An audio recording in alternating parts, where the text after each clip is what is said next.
Assalamualaikum warahmatullahi wabarakatuh. Selamat pagi, selamat siang, selamat malam. Jumpa kembali dalam video pembelajaran fisika yang pada kali ini kita akan memasuki dinamika rotasi bagian yang keempat, dan materi yang kita bahas pada bagian ini adalah energi kinetik rotasi. Kita mulai saja. Kita tahu sebuah benda yang memiliki massa M dan bergerak lurus dengan kecepatan linear V, maka benda tersebut akan memiliki energi kinetik yang kita sebut dengan energi kinetik translasi yang dirumuskan sebagai EK setengah MV kuadrat. Nah, bagaimana kalau benda tersebut bergerak melingkar? Tentu, energi kinetik yang dimiliki oleh benda yang bergerak melingkar kita sebut dengan energi kinetik rotasi. Nah, analoginya kita tahu bahwa M, massa pada benda yang bergerak translasi, kita analogikan dengan I atau moment inersia pada gerak melingkar atau gerak rotasi. Lalu V, kecepatan linear pada gerak translasi, kita analogikan sebagai omega atau kecepatan sudut pada gerak rotasi. Sehingga energi kinetik rotasi dirumuskan sebagai setengah I omega kuadrat. I adalah moment inersia, omega itu adalah kecepatan sudut. Jadi energi kinetik rotasi sekali lagi I kali setengah I kali omega kuadrat. M analoginya dengan I, V analoginya dengan omega. Nah, pada kenyataannya benda bisa saja bergerak lurus dan bergerak melingkar sekaligus. Dalam arti dia mempunyai dua gerakan sekaligus. Nah, gerakan benda yang bergerak seperti ini dikatakan geraknya disebut dengan gerak menggelinding, ya. Jadi gerak menggelinding itu adalah gerak translasi yang sekaligus gerak rotasi. Nah, tentu saja energi kinetiknya itu adalah jumlah aljabar dari energi kinetik translasi dan energi kinetik rotasi, sehingga energi kinetik total yang dimiliki oleh benda bergerak menggelinding itu adalah setengah MV kuadrat ditambah setengah I omega kuadrat. Nah, nanti dapat kita turunkan dengan memisalkan bahwa I itu adalah KMR kuadrat seperti kemarin, I adalah KMR kuadrat, maka nanti akan kita dapat bahwa energi kinetik total itu adalah setengah MV kuadrat ditambah kurung 1 ditambah K. Kita ingat kemarin, K ini adalah koefisien momen inersia. Contohnya kemarin, misalnya benda ini adalah bola pejar, maka K-nya adalah 2/5, yaitu 2/5 mr kuadrat.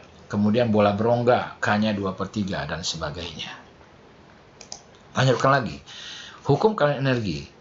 Sama seperti pada gerak linear atau gerak translasi, pada gerak rotasi juga ada hukum kekekalan energi. Kita tahu bahwa berlakunya hukum kekekalan energi ini jika tidak ada gaya-gaya luar yang bekerja. Nah, pada gambar kita lihat bahwa sebuah benda yang berada di puncak bidang miring setinggi H, yaitu di titik A, kemudian turun bergerak menggelinding menuruni bidang miring ini sehingga mencapai titik B, yaitu di dasar bidang miring. Nah, bagaimana hukum kekekalan energinya berlaku?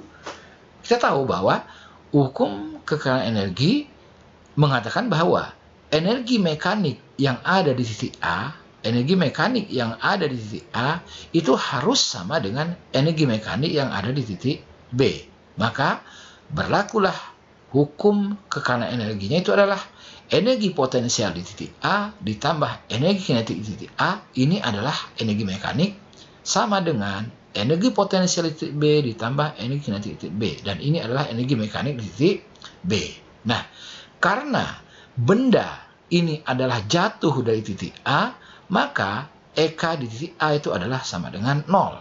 Dan pada saat dia mencapai titik B, yaitu di dasar bidang miring, maka energi potensialnya sama dengan 0. Maka berlaku energi potensi titik A itu adalah MGHA, energi kinetik di titik B, kita tahu bahwa tadi di titik B benda sudah menggelinding, maka energi kinetiknya itu adalah penjumlahan energi kinetik rotasi dan energi kinetik translasi atau energi kinetik translasi ditambah energi kinetik rotasi.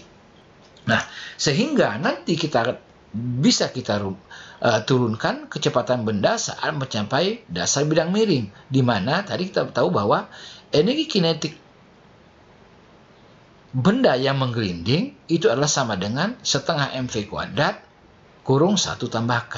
Nah, sehingga dapat kita rumuskan, nanti akan kita cari bahwa kecepatan benda saat mencapai dasar bidang miring dirumuskan sebagai akar 2GH dibagi 1 ditambah K.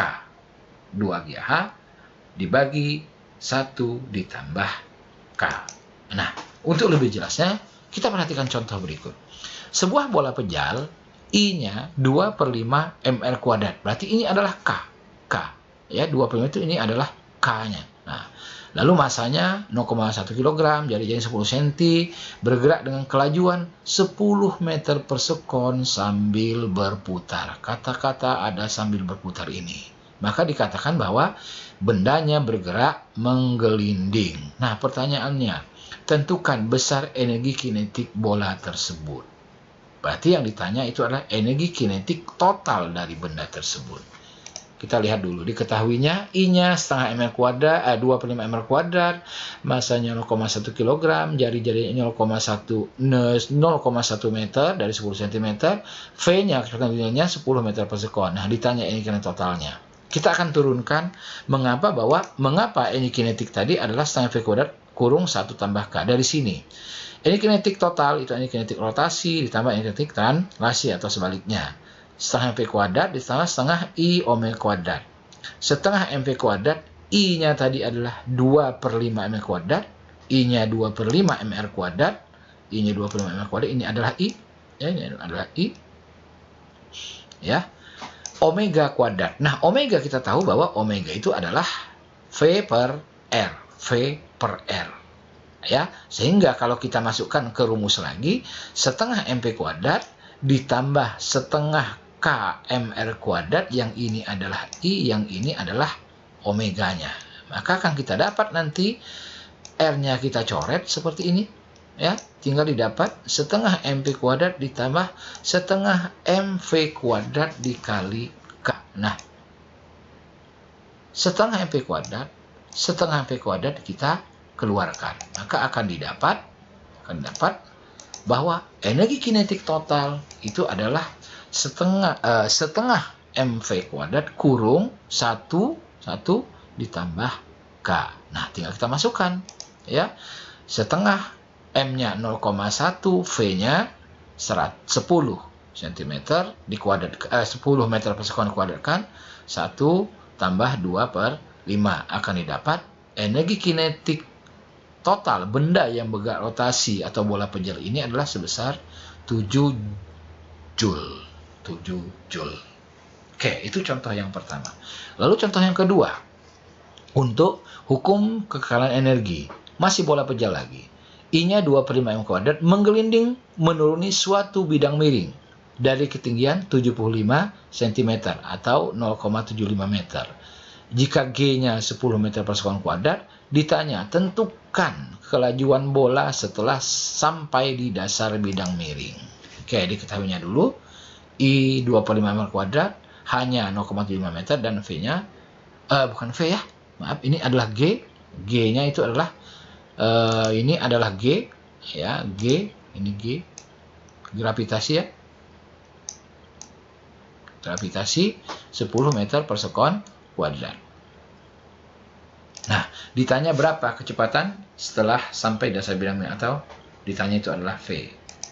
Dengan menggunakan hukum kekekalan energi di puncak dan di dasar seperti tadi, ya, berarti ini potensial di puncak ditambah EK di puncak sama dengan energi potensial di dasar dan energi kinetik di dasar. Kita tahu di dasar tadi dia bendanya udah menggelinding, maka energi kinetik di dasar itu adalah setengah mv kuadrat 1 ditambah K. Sehingga kalau kita masukkan, ini tadi adalah MGH, di puncak ini adalah 0, EP di dasar itu adalah 0, maka didapat MGH sama dengan setengah mv kuadrat 1 ditambah K. Maka akan kita dapat nanti bahwa V itu adalah akar 2GH dibagi 1 ditambah K. Atau G-nya kita masukkan nilainya 2, G-nya 10 hanya 0,75 dibagi 1 ditambah 2/5 ya, atau akar 75 dibagi dengan 7. Sederhanakan lagi didapat 5/7 akar 21 meter per sekon. Nah, itu materi tentang energi kinetik rotasi. Demikian, Assalamualaikum warahmatullahi wabarakatuh.